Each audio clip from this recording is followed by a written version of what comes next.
শ্রী শ্রী রামকৃষ্ণ কথামৃতে ব্যাকুলতা বিষয়ে যে প্রসঙ্গ এসেছে এবং শ্রী রামকৃষ্ণ এই সমস্ত বিষয়ে যে কথা বলেছেন সেগুলোকেই আমরা বিশ্লেষণ করবার চেষ্টা করছি।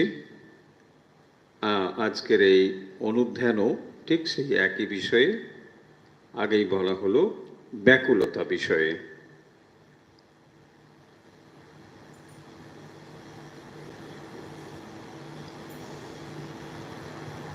এই ব্যাকুলতা বিষয়ে শ্রীরামকৃষ্ণ বলছেন যে ব্যাকুলতা থাকলে যে কোনো পথ দিয়েই তাকে পাওয়া যায়, অর্থাৎ পথ যেমনই হোক না কেন, যদি ব্যাকুলতা থাকে তাহলে নিশ্চিত সফল হওয়া সম্ভব। আর যদি ব্যাকুলতা না থাকে তাহলে পথ যেমনই হোক না কেন সফলতা কিন্তু সুদূর পরাহত।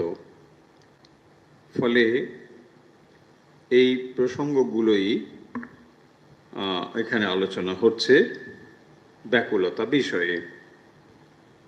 তিনি বলছেন, যাত্রার গোড়ায় অনেক খচমচ খচমচ করে, তখন শ্রীকৃষ্ণকে দেখা যায় না। তারপর নারদ ঋষি যখন ব্যাকুল হয়ে বৃন্দাবনে এসে বীণা বাজাতে বাজাতে ডাকে আর বলে, প্রাণ হে গোবিন্দ মম জীবন, তখন কৃষ্ণ আর থাকতে পারেন না। রাখালদের সঙ্গে সামনে আসেন আর বলেন, ধবলি রও, ধবলি রও। যাত্রার গোড়ায় অনেক খচমচ করে, যাত্রা শুরু হচ্ছে এবং যাত্রা নিশ্চয়ই শ্রীকৃষ্ণ বিষয়ে, কিন্তু যাত্রা শুরু হওয়ার আগে, মানে এখনো শুরু যখন হয়নি তার আগে নানা রকম কথাবার্তাও হচ্ছে, প্রস্তুতি চলছে। ফলে সেই জিনিসটিকে শ্রীরামকৃষ্ণ বলছেন খচমচ। এবং যখন এই গোড়ার দিকে এই জিনিসটি হচ্ছে তখন শ্রীকৃষ্ণকে দেখা যায় না। এখন প্রস্তুতি পর্ব চলছে,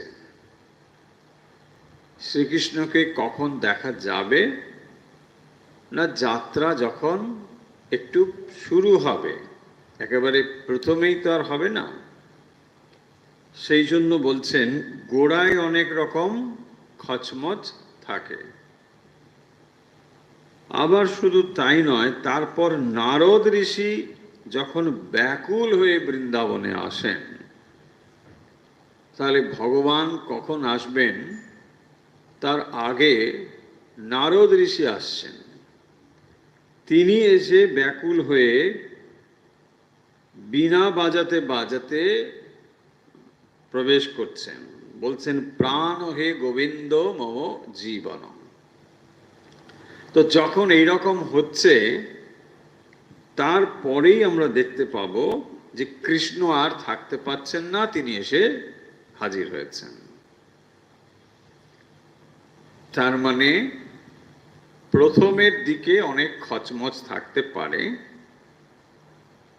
ভক্ত তখনও পূর্ণ ব্যাকুল হয়ে ওঠেনি।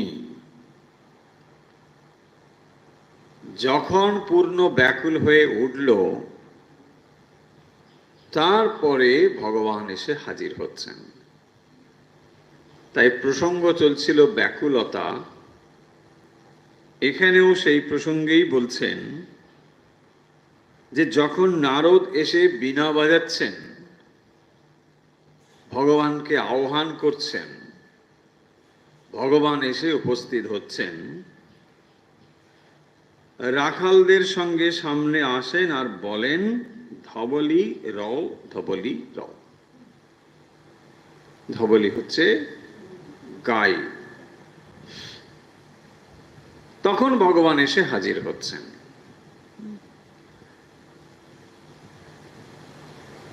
ব্যাকুলতা প্রসঙ্গে তিনি নানা জায়গায় বিভিন্ন কথা বলেছেন, এখানে এই উপমা দিয়ে বলছেন। তাহলে যাত্রার শুরুতে নানা রকম কথা টথা হয়, কিন্তু যখন নারদ ব্যাকুল হয়ে উঠছেন ভগবানকে দর্শনের জন্য, সে আহ্বান করছে আন্তরিকভাবে, তখন কিন্তু ভগবান আসছেন। তাই যে কথাটি এখানে বলতে চাইছেন, যে ভক্তের হৃদয় যখন ব্যাকুল হয়ে উঠবে, কেবল তখনই ভগবান হাজির হবেন বা দর্শন দেবেন। তার আগে প্রস্তুতি পর্বটা হলো খচমচ, শব্দ হচ্ছে, নানা কিছু হচ্ছে, এটা হচ্ছে, ওটা হচ্ছে। অন্য এক্সাম্পল দিয়ে তিনি আরো বুঝিয়েছেন যে যখন ভোজবাড়ির খাওয়া হচ্ছে, সবাই এসে বসছে, নানা রকম কথাবার্তা হচ্ছে, যেই খাবার দাবার দেওয়া শুরু হয়ে গেল, অমনি আস্তে আস্তে শব্দ কমতে শুরু করলো। তার আগে নানা রকম কথাবার্তা হচ্ছে। তারপরে বলছেন যখন পায়েস পড়ে গেল, তখন সুপ সাপ।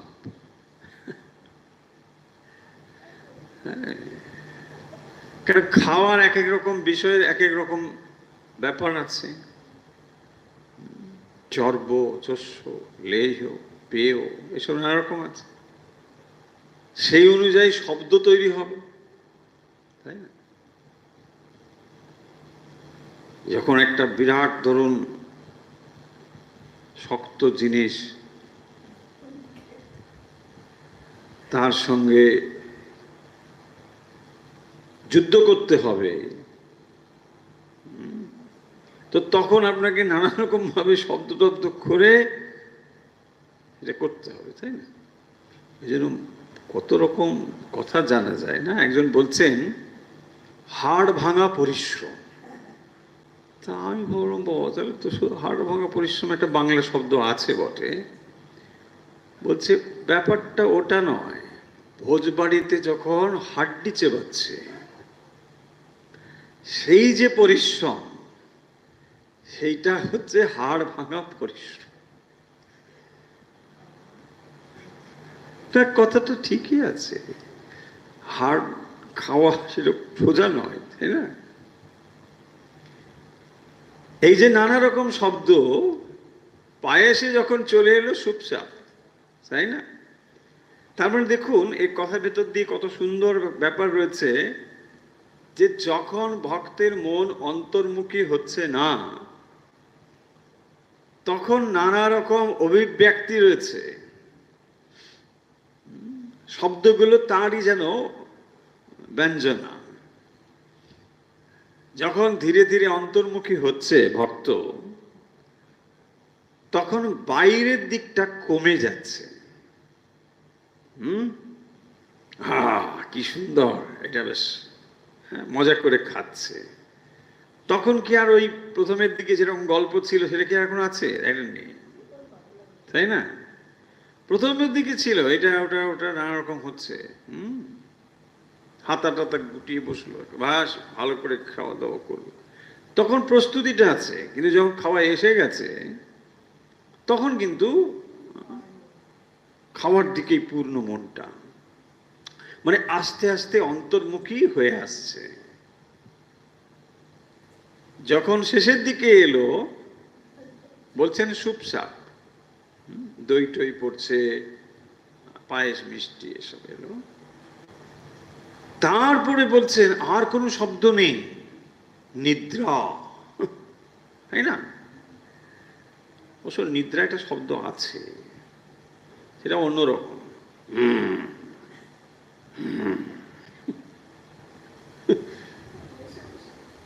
তো ফলে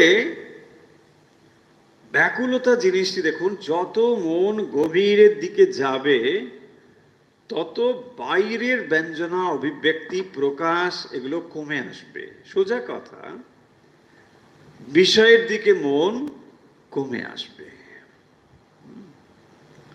বিষয়ের দিকে মন কমলো মানে অন্তর্মুখী হলো। সেইটিকে শ্রীরামকৃষ্ণ ওই খাওয়ার একটা উপমা দিয়ে কি সুন্দর করে বুঝিয়ে দিয়েছেন। যত মন অন্তর্মুখী হবে তত সে শান্ত হয়ে আসবে। ভেতরের যে একটা ছটফট ভাব, এইটা দেখবেন আস্তে আস্তে কমবে, শান্ত হয়ে আসবে। এবং যখন এরকম ভাব তার ভেতরে আসবে, অন্তর্মুখী ভাব, ক্রমশ এটি আরো ঘনীভূত হবে এবং বৃদ্ধিপ্রাপ্ত হবে, আরো বাড়বে।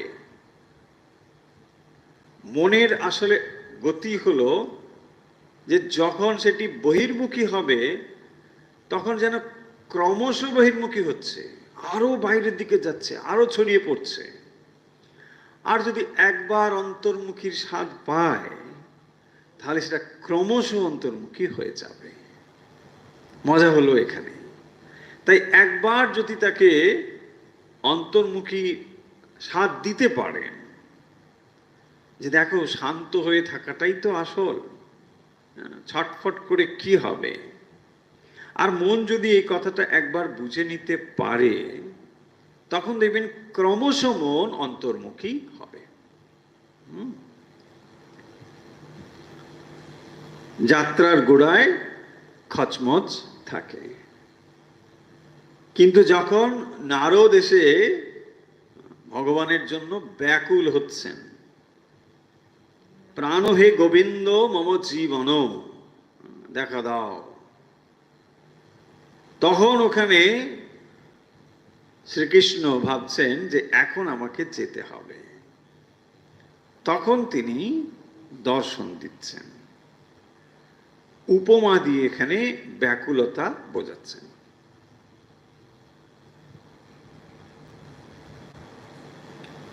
হনুমানেরও নিষ্ঠা ভক্তি, তাঁরও যে ভক্তি, ব্যাকুলতা, নিষ্ঠা হনুমানের কিরকম বলছেন।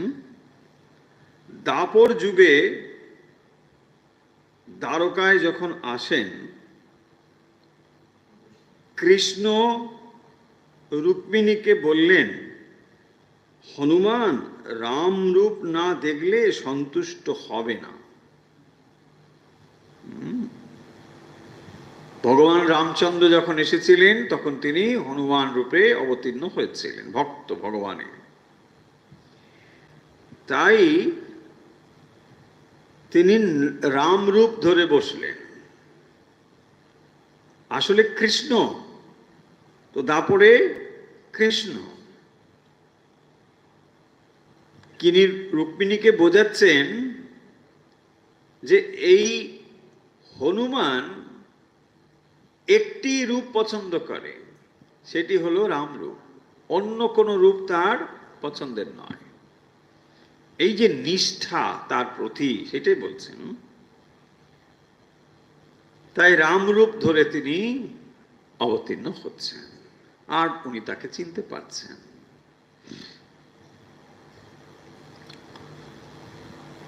এই প্রসঙ্গে আরো বলছেন যে যোগ কিসে হয়।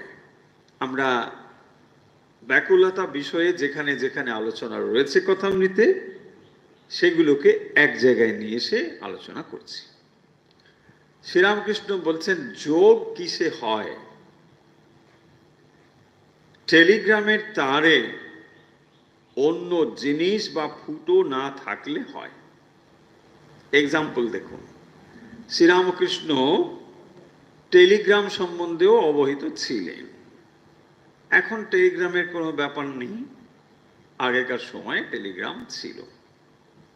মানে এটাই দূর যোগাযোগের একমাত্র মাধ্যম ছিল, দ্রুত যোগাযোগের। না হলে চিঠিপত্র অনেক সময় লাগবে, টেলিগ্রামের তার থাকতো লম্বা লম্বা, মানে এরকম যখন আমরা গ্রামের দিকে ইলেকট্রিক তার দেখতে পাই, ওপর দিয়ে ওভারের তার যায়, এইরকম করে মানে টেলিগ্রামের তার থাকতো। সেখানে এক জায়গা থেকে কথা বললে অন্য জায়গায় কথা পৌঁছতো। কোনো একটা খবর সেখানে দেওয়া হবে, যেখানে এর অফিস রয়েছে, সেইখানে গিয়ে একটা কথা বললে ওটা ওইখানে যাবে, ও ওটা লিখে নির্দিষ্ট লোকের কাছে খবরটা দিয়ে দেবে।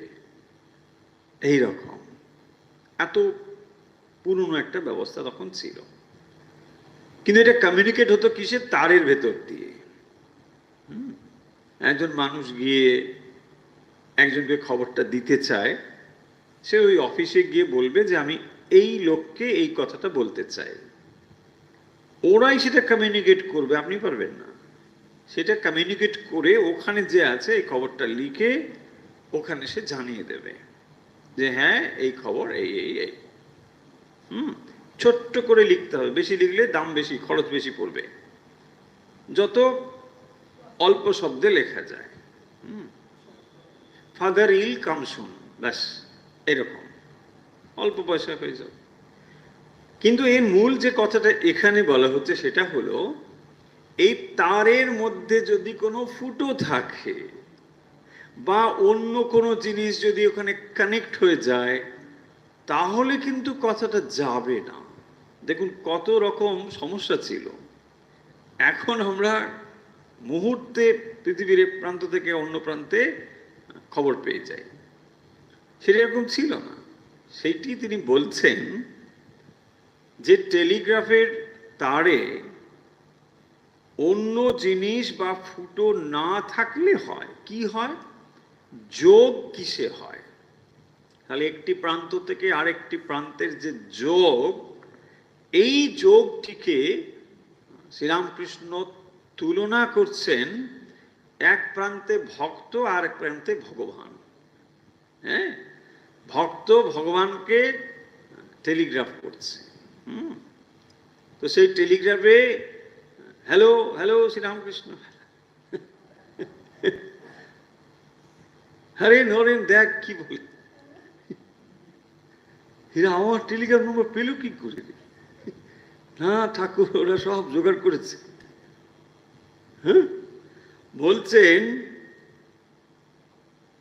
এইভাবে যোগ হবে যদি কোনো অন্য জিনিস বা ফুটো, এই দুটো কথাই হচ্ছে গুরুত্বপূর্ণ। তাহলে কমিউনিকেটটা হতে পারবে, যোগাযোগটা হয়ে যাবে, কিন্তু যদি ছিদ্র থাকে তাহলে হবে না। তাহলে হবে না,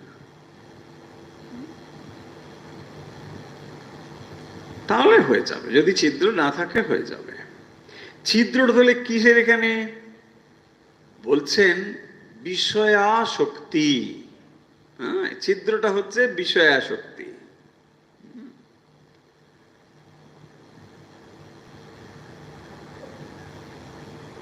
একদিকে টেলিগ্রাফের এক প্রান্ত আর অন্য প্রান্ত, এই দুটো প্রান্তের মধ্যে যোগাযোগ হয়ে যাবে, তারের মধ্য দিয়ে যোগাযোগটা যাচ্ছে। কিন্তু সেই তারের মধ্যে যদি সংযোগ বিচ্ছিন্ন থাকে, অন্য কোনো জিনিস, ওই ধরুন একটা গাছের ডাল এসে পড়ে গেল, ব্যাস, তাহলে আর শুনতে পাবেন না, বাধা হয়ে গেল, শব্দ তরঙ্গটা ঠিক মতো যাবে না।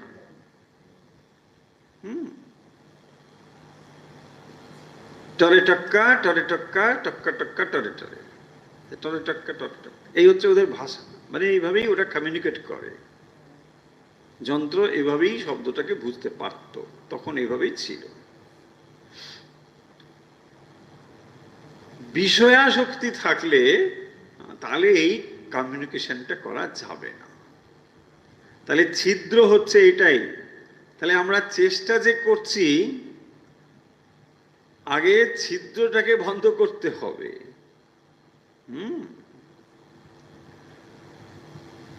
জল এক জায়গা থেকে আর এক জায়গায় নিয়ে যেতে চাইছি, কিন্তু বেরিয়ে যাচ্ছে, তাই না? শ্রীরামকৃষ্ণ কি বলছেন? বলছে চাষি যখন জমিতে জল নিয়ে যায়, ওখানে ছিদ্র, তাকে বলে ঘোগ, বলছে ওটা বন্ধ করে দেয়। হ্যাঁ, যদি আলগুলোর মাঝখানে ফুটো থাকে তাহলে জল বেরিয়ে যাবে। কিন্তু ও সারা রাত হয়তো জল মানে খেতে নিয়ে আসবার চেষ্টা করেছে, পরিশ্রম প্রচুর করেছে, কিন্তু ভোরবেলা দেখলো একটুও জল নেই। তার মানে দুটো দিকে আপনাকে সচেতন হতে হবে। একদিকে সাধন ভজন, অন্যদিকে মনের অপব্যয় যেন না হয়, তাই না? মনের যদি অপচয় হয়ে যায় তাহলে শক্তিটা বেরিয়ে যাবে। শক্তি বেরিয়ে গেলে এটা আপনি আর ভগবানের দিকে দিতে পারবেন না, কারণ শক্তি তো আপনার কাছে অফুরন্ত নয়। যে শক্তি আপনি ভগবানের দিকে দেবেন তা যদি আগেই বিষয়ের দিকে ছড়িয়ে দেন তাহলে আর ভগবানের অবশিষ্ট থাকবে কি? সোজা উপমা, আপনি এখন মোবাইল ফোনে অনেক রকম অ্যাপ ব্যবহার করেন, পাওয়ার সাপ্লাই এক জায়গা থেকে যায়, যতই অ্যাপ ব্যবহার করুন তার ব্যাটারি সিস্টেম আছে, এটাই পাওয়ার সাপ্লাই। তো পাওয়ার সাপ্লাই যদি আপনি অন্য একটা কোনো অ্যাপ ব্যবহার করে সব অ্যাডজাস্ট করে দেন, শেষ হয়ে যায়, তাহলে আপনার কাঙ্ক্ষিত অ্যাপটা খুলবেন কি করে? বলছে এখানে দেখাচ্ছে পাওয়ার লো, ব্যাটারি লো। হ্যাঁ, শুয়ে পড়ো। কেন ব্যাটারি লো? তাই না? মন অন্য জায়গায় যখন অধিক পরিমাণে দিয়ে ফেলেছি তখন ব্যাটারি এক্সস্টেড, হয় না? ভাল লাগে না, মুড নেই, তাই না? এই ওয়াই ভাল লাগে না, মুড নেই কেন? ব্যাটারি লো, ব্যাটারি। দেখুন একই রকম ব্যাপার। মন যখন আপনি নানা জায়গায় বিক্ষিপ্তভাবে ছড়িয়ে দিয়েছেন তখন আর সেই মনটা ভগবানের দেবার মতো অবশিষ্ট আর নেই। তখন আর ভালো লাগছে না, কোন রকম করে নম নম করে বাস ঠাকুর তুমি একটু ক্ষমা ঘেন্না করে নাও, বাস। রোজই একই রকম ডিউ স্লিপ যাচ্ছে। বলছে একদিন তোকে ক্ষমা করলাম, বলছে তোমার কাজই তো ক্ষমা করা প্রভু, তুমি ক্ষমাই করছো, তাই না? আমার রোজই এরকম হবে, কি করব? তোমার নামই তো, তুমি ক্ষমাশীল, দয়াশীল প্রভু, তুমি ক্ষমাই করে যাও প্রত্যেক দিন, আর আমি প্রত্যেক দিন এই কাণ্ডই করেছে। কেন এটা হচ্ছে? এই ছিদ্র ফুটো কেন না ড্রেনেজ হয়ে যাচ্ছে, এনার্জিটা বেরিয়ে যাচ্ছে। সেই জন্যে খুব সাবধান হতে হয়। ভাববেন না জপ ধ্যান করা খুব একটা সহজ কাজ। ধীরে ধীরে মনকে নত করে আনতে হয়, প্রস্তুত করতে হয় সাধন ভজনের জন্য।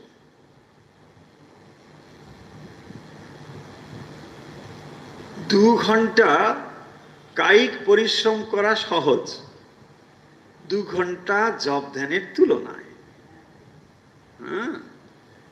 এক আসনে বসে মনকে স্থির করে 2 ঘন্টা ভগবানের নাম করা অনেক বেশি কঠিন।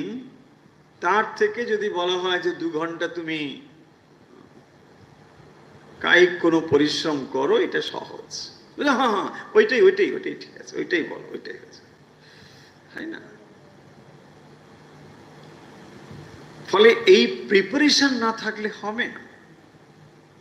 তাহলে দেখুন দুটো দিকে আমাদের মন দিতে হবে, সাধন ভজন এবং এই যে অপচয়, এদিকেও মন দিতে হবে।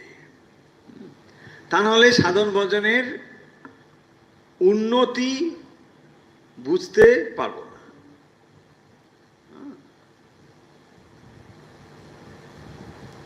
ছিদ্রযুক্ত কলসিতে যদি জল ভরতে যাই তাহলে কি হবে? এরকমই হবে। জল ভরছি কিন্তু সব জল পথেই শেষ, তাই না? সেই জন্য এখানে এই কথা বলছেন, কোনো কামনা বাসনা রাখতে নেই। কামনা বাসনা থাকলে সকাম ভক্তি বলে, নিষ্কাম ভক্তিকে বলে অহেতুকী ভক্তি। তুমি ভালোবাসো আর নাই বাসো, তবু তোমাকে ভালোবাসি, এর নাম অহেতুকী। তুমি ভালোবাসো আর নাই বাসো, তার মানে যাকে ভালোবাসছি তার মনোভাব আমি বুঝতে পারছি না, তিনি আদৌ ভালোবাসেন কিনা এটা আমার অজ্ঞাত।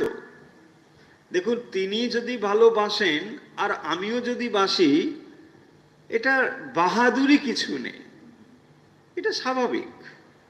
একজন আপনাকে ভালোবাসলে আপনি তাকে প্রতি ভালোবাসা দেখাবেন, এটা খুব স্বাভাবিক। মানুষ তো দূরের কথা, পশু পাখিও তাই হয়। আমি একটা পশু পাখিকেও যদি আদর যত্ন করেন, সে নিশ্চয়ই দেখবেন আপনার প্রতি একটা শ্রদ্ধা ভালোবাসা যাই তৈরি হবে। কিন্তু উল্টো এখানে আপনি ভালোবাসেন, ওখান থেকে কোনো রেসপন্স পাচ্ছেন না, সেটিকেই বলছেন অহেতুকী ভালোবাসা। হেতু মানে কারণ, অহেতুকী মানে কোনো কারণ নেই, কোনো রেসপন্স নেই। রেসপন্স আসবে, কিন্তু সেই অবস্থা পর্যন্ত ধৈর্য ধরে এগোতে হবে। তার মানে ভালোবাসাটা এত দৃঢ় হবে যে তুমি কোনো রেসপন্স করো বা না করো, তুমি আমাকে মেরে ফেলো অথবা সিংহাসনে বসাও, যা খুশি করো, তোমার প্রতি আমার ভালোবাসার কোনো পরিবর্তন হবে না। এটা কি সোজা জিনিস? মোটেই সোজা নয়, অত্যন্ত কঠিন। কিন্তু এর ভেতর দিয়েই ভক্তকে অগ্রসর হতে হবে। সত্যি সত্যি যদি সে ভালোবাসা পেতে চায় ভগবানের, এভাবেই তাকে যেতে হবে। সেই জন্যে ভগবানের সঙ্গে একটি সম্পর্ক তৈরি করতে হবে। সেটি হতে পারে প্রভু, হতে পারে পিতা, হতে পারে মাতা, হতে পারে এই রকম কোনো ফর্মাল রিলেশনও নয়। হ্যাঁ, দেখবেন যখন আমরা বলি না আট পৌরে কাপড়, আট পৌরে মানে সবসময় ব্যবহার হয়, তাই না? ভগবানের সঙ্গে যদি রিলেশনটা আপনি একটা আট পৌরে রাখেন, তাহলে সেটা গভীর হবে। কিরকম? দেখুন, ফর্মাল রিলেশনের মধ্যে কি আছে? সেখানে একটা লৌকিকতা আছে, তাই না? ধরুন একটা গেস্ট কেউ আপনার বাড়িতে এলো, অতটা পরিচিত নয়, বা এরকম হতে পারে ধরুন নতুন জামাই এসেছে, তখন বাড়িতে কি করবে? খুব আদর যত্ন, আসো আসো, জামাই ষষ্ঠী আসছে বোধহয় সামনে, এই সময় গরমের দিনে বলি জামাই ষষ্ঠী টষ্ঠী এসে যায়। তো যাই হোক, যারা জামাই টামাই করে তারা আবার মনে কষ্ট যেন না পান, আমি উপমা হিসেবে বলছি। তো জামাই এলো, খুব আদর যত্ন, খুব খাতির, এসব হচ্ছে টচ্ছে। কিন্তু জামাই যখন পুরনো হয়ে গেল, তখন কি বলবে? হ্যাঁ যাও বাবা, ওইখান থেকে একটু দোকান থেকে এটা কিনে নিয়ে আসো, তাই না? জামাই চলে গেল, ওখান থেকে কিছু একটা কিনে নিয়ে এলো। কেন? দেখুন কোন জায়গাটায় পয়েন্টটা হচ্ছে, আট পরে মানে যখন ও খানিকটা পুরনো হয়ে গেল, তখন দেখুন আর ফর্মালিটিস নেই। হ্যাঁ এখানে বসে থাকো, নতুন জামাই কেন যাবে, কি এসব ব্যাপার থাকে? বলছে না না, ও চলছে, এমনি হয়তো দেখে একটা কিছু সামান্য পরে টোরে মানে চলে গেল, পুরনো হয়ে গেছে কিনা। তাহলে ভগবানের সঙ্গে যে রিলেশন, সেটিও যেন আট পৌরে হয়। মানে একটা পোশাক যেটা যেটা খুব একটা অকেশনালি পরবো তা নয়, আমি প্রতিদিন পরছি। ভগবানের সঙ্গে রিলেশনটা হবে এইরকম, আট পৌরে, কোনো ফর্মালিটিস নেই। দরকার হলে বকে দিন, স্রেফ বকে দিন, তুমি এটা কি করলে, হ্যাঁ এটা তো তোমার ঠিক না, বকে দিন। কারণ ভগবান আপনার বকা সহ্য করতে পারে, অন্য কেউ পারবে না, অন্য কেউ পারবে না। যা আপনার মনের ভাব আপনি ঘরের ঠাকুর ঘরে দরজা বন্ধ করে ভগবানকে যত খুশি বলে দিই। এই হলো 8 পৌরের রিলেশন।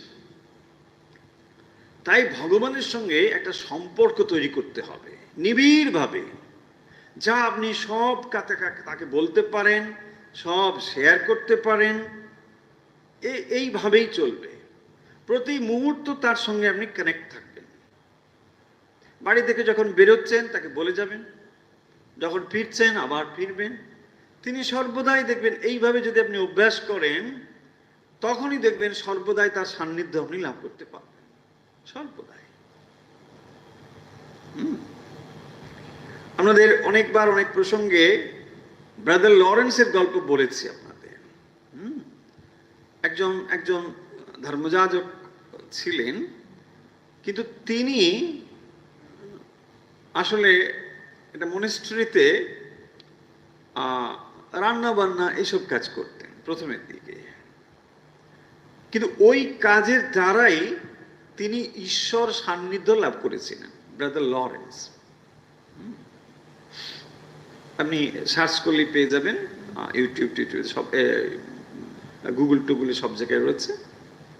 তার জীবনটা হচ্ছে এরকম যে তিনি সর্বদাই কি করতেন, যা করতেন, কখন কিচেনে রান্না করছেন, ডিশ ওয়াশ করছেন, যা কিছু, সব সময় ভগবানের সান্নিধ্য।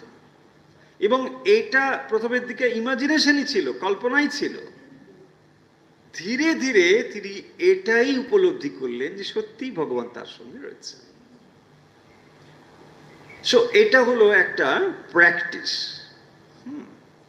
প্রত্যেকটা মোমেন্ট আপনি ভগবানের জন্য শেয়ার করছেন। আপনি কি করেন, যখন মার্কেটিংয়ে যাচ্ছেন বা কোথাও যাচ্ছেন, বাড়িতে যে আছে তার জন্য একটা কিছু কিনে নিয়ে যাচ্ছেন, সেটা চকলেটই হোক বা যা কিছু হোক। একই রকম কাজ ভগবানের জন্য করুন। তাহলে কি হবে, প্রতি মুহূর্তেই আপনি তা স্মরণ করতে পারবেন। আপনাকে বেশি দাম দিয়ে খুব দামি গিফট কিনতে হবে তা নয়। একটা লজেন্সই কিনে নিয়ে এসে, তোমার কথা কিন্তু আমার মনে ছিল, আমি একটা লজেন্স কিনে এনেছি, খাও, এটাই খাও, তাই না? এটাই খাও। আমি না দেখলে তোমাকে কে দেখবে? দেখুন, ভক্ত ভগবানকে তার অধীন করে ফেলে। তাকে যদি তিনি পিতাও ভাবেন, মাতাও ভাবেন, তিনি তো সেবক। ভক্ত যেন তার সেবক, তিনি মাতা অথবা পিতা যাই হোক না কেন, বা প্রভু যাই হোক না কেন। আমি না দেখলে তাকে কে দেখবে? আপনাকে দেখতে হবে। সেই জন্য ভক্ত ভগবানকে তার অধীন করে ফেলে, ভালোবাসার দ্বারাই অধীন করে ফেলে। হ্যাঁ, যিনি দেখুন এই বিশ্ব ব্রহ্মাণ্ডের অধিপতি, কিন্তু তাকে সে ওই ঠাকুর ঘরে রেখে তার নিজের এখতিয়ারভুক্ত করে ফেলেছে। সত্যি এটা করতে হবে, এটা ভুল কিছু নেই। আর এই যদি মনে করেন যে তত্ত্ব আপনাকে কোথায় নিয়ে যায়, কোথাও নিয়ে যায় না। বরং যদি এর ভেতরে ভুল থাকে, বলবো এই ভুলটা আপনি রাখুন, এটা ঠিক।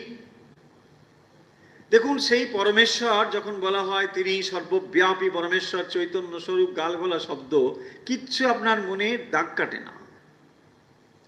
সেই পরমেশ্বরকে যখন আপনি ঠাকুর ঘরে বসিয়ে তাকে স্নান করাচ্ছেন, মুছিয়ে দিচ্ছেন, এ করছেন, তখন কি তিনি পরমেশ্বর? একদম নয়। এই বোধ আপনার কোথায়? যদি পরমেশ্বর হয় তাহলে কি মোচাচ্ছেন? পরমেশ্বরকে আপনি মোচাবেন? আপনার মোচানোর অপেক্ষা রাখে পরমেশ্বর? ভাবুন, তা নয়। ভক্ত অধীন ভগবান, তাকে আপনি এইভাবেই করছেন যে প্রভু আমি তোমার সেবা করব, তাই না?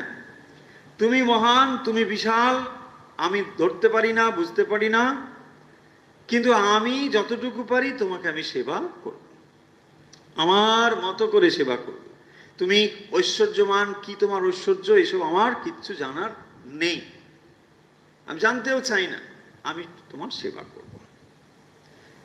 তো এই ভাব তার ভেতরে থাকতে হবে, তবেই সম্পর্ক বা ভালোবাসাটি গভীর হবে। কথাটা এই, তাকে ভালোবাসা, খুব ভালোবাসা হলে দর্শন হয়। দেখবেন এই কথা বারে বারে শ্রীরামকৃষ্ণ বিভিন্ন জায়গায় কথা মিত্রে বলছেন। কথাটা এই, তাকে ভালোবাসা।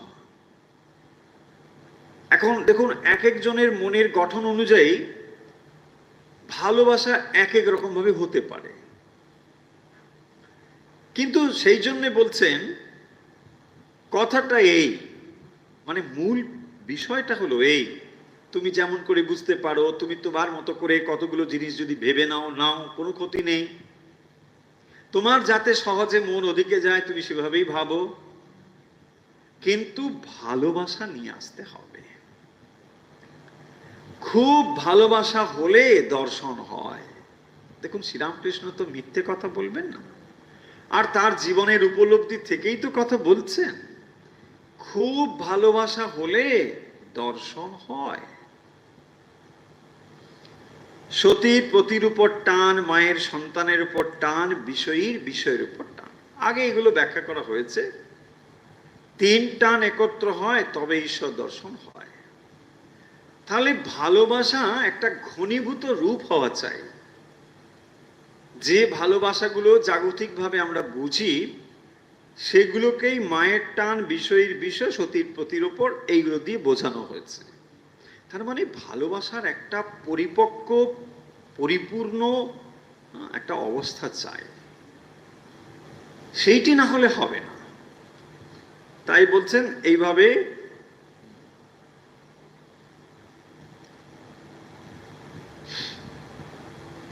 ঈশ্বর দর্শন হয়।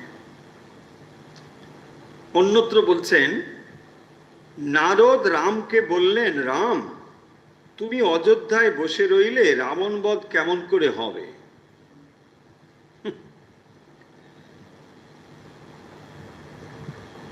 নারদ রামকে বলছেন, তুমি অযোধ্যায় বসে রইলে রাবণ বধ কেমন করে হবে?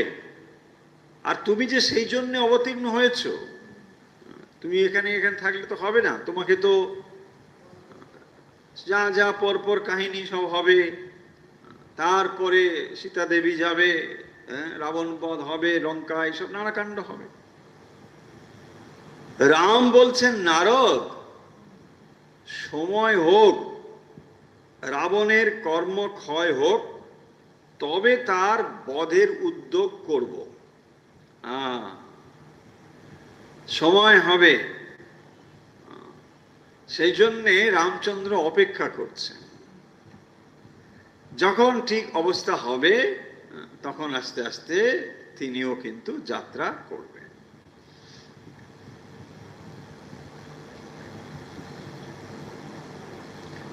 এখানে ভারী সুন্দর একটি উপমা দিয়েছেন। এই উপমাটিও কিন্তু আমাদের প্রায় সকলেরই জানা। বলছেন, বালক যেমন মাকে না দেখলে দিশে হারা হয়। ছোট ছেলে যদি দেখবেন কোথাও হারিয়ে যায়, মেলা টেলা বা বড় কিছুতে যদি হারিয়ে যায়, তখন দেখবেন তার কি অবস্থাটা হয়।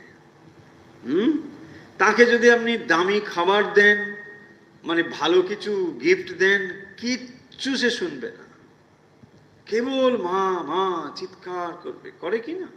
শ্রীরামকৃষ্ণ এই এক্সাম্পলটা এখানে নিয়ে এসছেন ব্যাকুলতা বোঝানোর জন্য। বলছেন, বালক যেমন মাকে না দেখলে দিশে হারা হয়। দিশে হারা, কোনো দিকেই তার আর মন নেই। চোখের সামনে যেন তার সবকিছু থেকেও কিছু নেই, এমন বোধ হয়। কত মানুষ তার কাছে আসে, কত কিছু বোঝাচ্ছে, এটা নাও ওটা নাও, কোনো কথা সে শোনে না।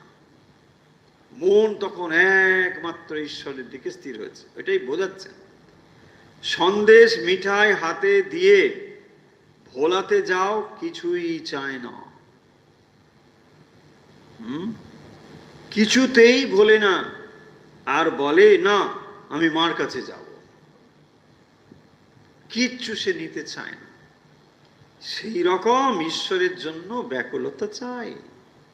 দেখুন কি দুর্লভ জিনিস না? বিষয়ের জন্য ব্যাকুলতা আমাদের আছে, বিষয়ের জন্য ব্যাকুলতা খুবই আছে, সেটা আমরা বুঝি। বিষয়ের প্রতি ব্যাকুলতা আমরা বুঝি, কিন্তু ঈশ্বরের জন্য এমন ব্যাকুলতা অত্যন্ত দুর্লভ। সেটি বলছেন, আহা কি অবস্থা, বালক যেমন মা মা করে পাগল হয়, সে আর কিচ্ছু চায় না। তার মানে এই জগতের যত কিছু তখন তার কাছে তুচ্ছ বোধ হয়। কি করে আমি মায়ের কাছে যাব, এটাই আমাকে বলো। মায়ের কাছে নিয়ে না যাওয়া পর্যন্ত তার শান্তি নেই, চিৎকার করতে থাকে, অশান্ত অবস্থা। এইটা বোঝাচ্ছেন ব্যাকুলতা বিষয়ে। যখন ঈশ্বরের জন্য আমাদের মন এমন হবে, আর কোনো কিছু চাই না, তীব্র ব্যাকুলতা একেই বলে, তীব্র বৈরাগ্য একেই বলে, কিচ্ছু আর চায় না। ভগবানের জন্য যে ব্যাকুলতা অত্যন্ত দুর্লভ। যার সংসারে এসব সুখভোগ আলুনি লাগে, যার আর কিছু ভালো লাগে না, টাকা মান দেহ সুখ ইন্দ্রিয় সুখ কিছুই ভালো লাগে না, সেই আন্তরিক মা মা করে কাতর হয়। কোনো কিছু তখন আর তার ভালো লাগছে না, একমাত্র ঈশ্বরের জন্য তার মন পূর্ণভাবে ব্যাকুল হয়।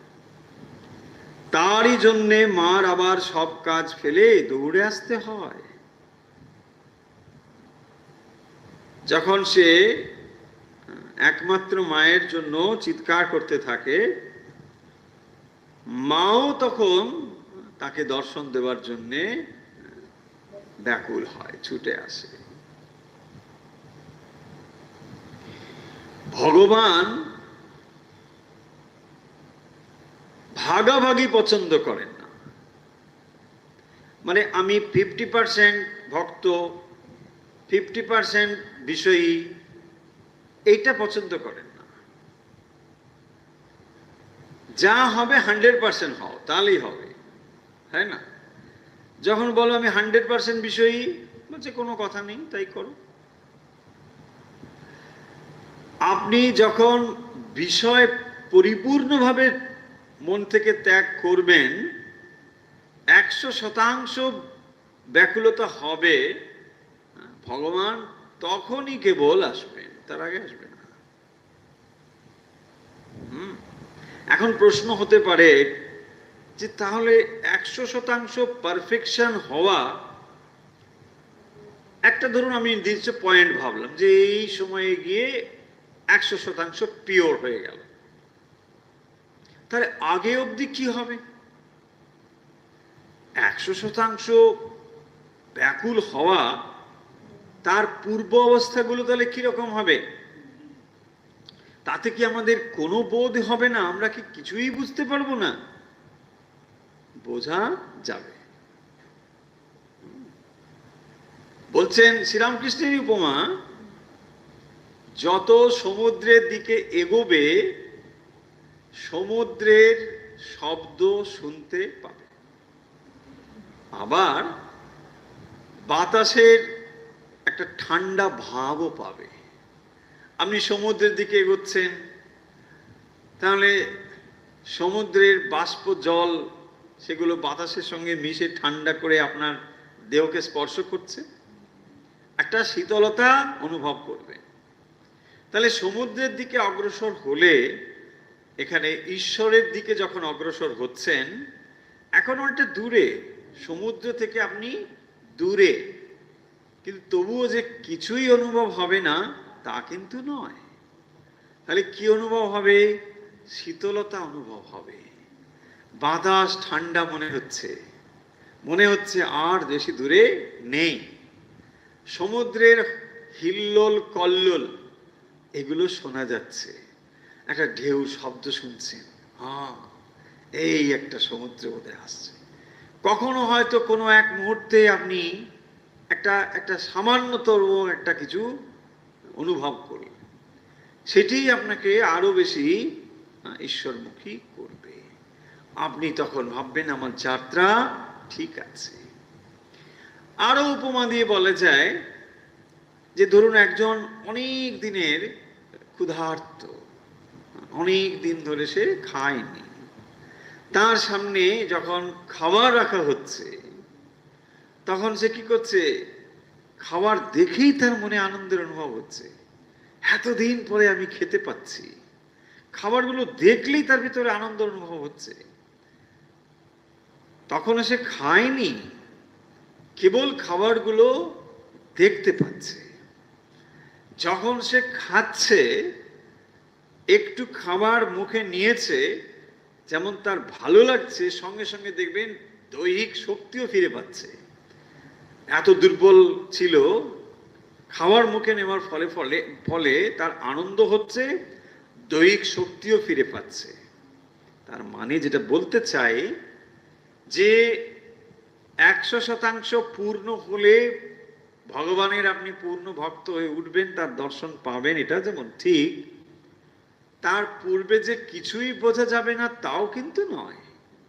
একটা হিন্টস, একটা কোনো রকম সংকেত অবশ্যই পাওয়া যাবে। আপনি যে অগ্রসর হচ্ছেন, ভগবান এটা বুঝিয়ে দেবেন যে তুমি ঠিক পথে অগ্রসর হচ্ছ, তোমার কোনো ভুল নেই। এভাবেই কিন্তু অগ্রসর হতে হয়। তাই আজকের আমরা এই পর্বটি শেষ করব ব্যাকুলতা নিয়ে। বেশ কয়েকটি পর্ব আমরা আলোচনা করেছি। শ্রী শ্রী রামকৃষ্ণ কথামৃতে ব্যাকুলতা, অর্থাৎ ব্যাকুলতা প্রসঙ্গ কথামৃতে যেখানে যেখানে রয়েছে তার থেকে কিছু কিছু অংশ নিয়ে এসে আমরা একটু আলাদা রকম ভাবে আলোচনা করবার চেষ্টা করছি। যেখানে আজকের আলোচনা আমরা সমাপ যদি করি 2-4টি লাইনে, প্রথমে আমরা শ্রীরামকৃষ্ণের একটি উপমা, যাত্রার উপমা তিনি দিয়েছিলেন, যে গোড়ার দিকে খচমচ অনেক রকম হয়, কিন্তু তখন ভগবানকে বা শ্রীকৃষ্ণকে দেখা যায় না। শ্রীকৃষ্ণ আসবেন কখন না, নারদ মুনি এসে তিনি আহ্বান করবেন, তারপরেই তো তিনি আবির্ভূত হবেন। তার মানে প্রথমের দিকে খচমচ থাকলেও ভক্ত যদি ব্যাকুল হয়, ভগবানের দর্শন লাভ করতে পারবে। তারপরে তিনি উপমা দিয়ে বুঝিয়েছেন টেলিগ্রাফের তারের কথা, যে টেলিগ্রাফের তারের মধ্যে যদি কোথাও ছিদ্র থাকে বা অন্য কোনো জিনিস সেখানে যুক্ত হয়ে থাকে, তাহলে ভগবানের সঙ্গে যোগ হবে না। এখানে ফুটো হওয়া অন্য বিষয় মানে কি? বিষয়ের প্রতি আসক্তি। সেইটি কি করে না, ভক্তকে ভগবানের সঙ্গে যেন যুক্ত হতে দেয় না। তারপরে আমরা যে বিষয়গুলো আজকের আলোচনার মধ্যে নিয়ে এসেছি, সেই অবশেষে শ্রীরামকৃষ্ণ যে উপমাটি ব্যবহার করেছেন তা হলো, বালক যেমন মাকে হারিয়ে দিশেহারা হয়ে যায়, অত্যন্ত ব্যাকুল, তার চোখ দুটো দেখুন জলে ভরে আসে, তার কাছে যত দামি দামি জিনিসপত্র উপহার স্বরূপ আনলেও সে কোনো কিছুতে কিন্তু মনোনিবেশ করতে পারে না। একমাত্র ঈশ্বরের মানে মায়ের জন্য সে ব্যাকুল হয়। যেমন ভক্ত ঠিক সেরকম করে যখন ভগবানের জন্য ব্যাকুল হয়, তখনই ভগবান তাকে দর্শন না দিয়ে থাকতে পারেন না। তাহলে ব্যাকুলতা এভাবেই তিনি বোঝাচ্ছেন, যেমন সতীর প্রতি, সন্তানের প্রতি মায়ের, বিষয়ের। আবার এখানে বলছেন শিশু যেমন দিশেহারা হয়, বালক যেমন দিশেহারা হয় মাকে না দেখতে পেয়ে। এই সমস্ত বিষয় দিয়ে শ্রীরামকৃষ্ণ ব্যাকুলতাকে তুলে ধরেছেন। আর বারবার যে কথাটি বলছেন যে ব্যাকুলতা না হলে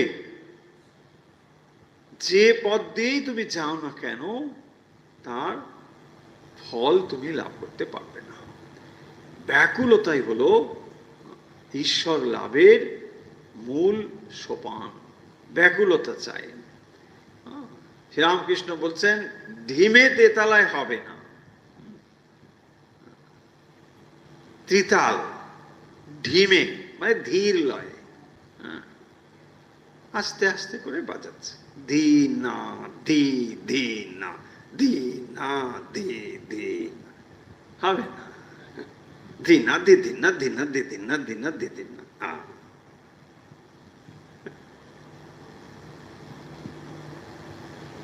হচ্ছে হবে, এটা শ্রীরামকৃষ্ণ পছন্দ করছেন। তার মানে তোমার এখনো ব্যাকুলতা নেই।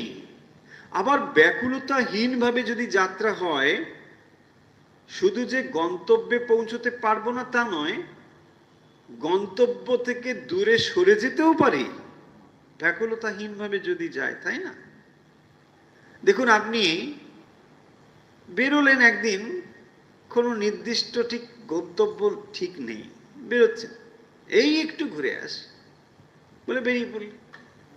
হঠাৎ একজন বন্ধুর সঙ্গে দেখা হলো, কোথায় যাবে? না এমনি সেরকম কিছু নেই। আরে চল চল আমার সঙ্গেই চল। কোথায় নিয়ে চলে গেল, তাই না? তার মানে যদি টার্গেট ফিক্সড না হয়, ডিটারমিন্ড না হন, তাহলে সম্ভাবনা রয়েছে আপনি ওদিকে তো যাবেনই না, বরং ভুল দিকেও চলে যেতে পারেন। কারণ একজন এমন বন্ধুর সঙ্গে দেখা হলো, সে একটু বিপরীত মনোভাব পোষণ করে। হ্যাঁ, বলছে মন্দিরে কেন যাবি, চল মলমলে যাই। বাস হয়ে গেল, মলমল বন্ধু নিয়ে চলে গেল শপিং মলে। হ্যাঁ, বাস ওখানে ঘুরে টুরে অনেকটা সময় কাটিয়ে চলে হয়ে গেল।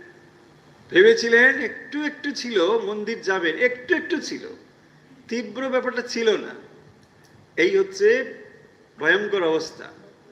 ডিটারমিন না হলে, ব্যাকুলতা না হলে, তীব্রতা না হলে, লক্ষ্য স্থির না হলে নানা রকম কিছু ঘটতে। সেই জন্যে ব্যাকুলতাকে এত গুরুত্ব দেওয়া হয়েছে। চলুন তাহলে আজকের কথা আমরা এখানে শেষ করছি।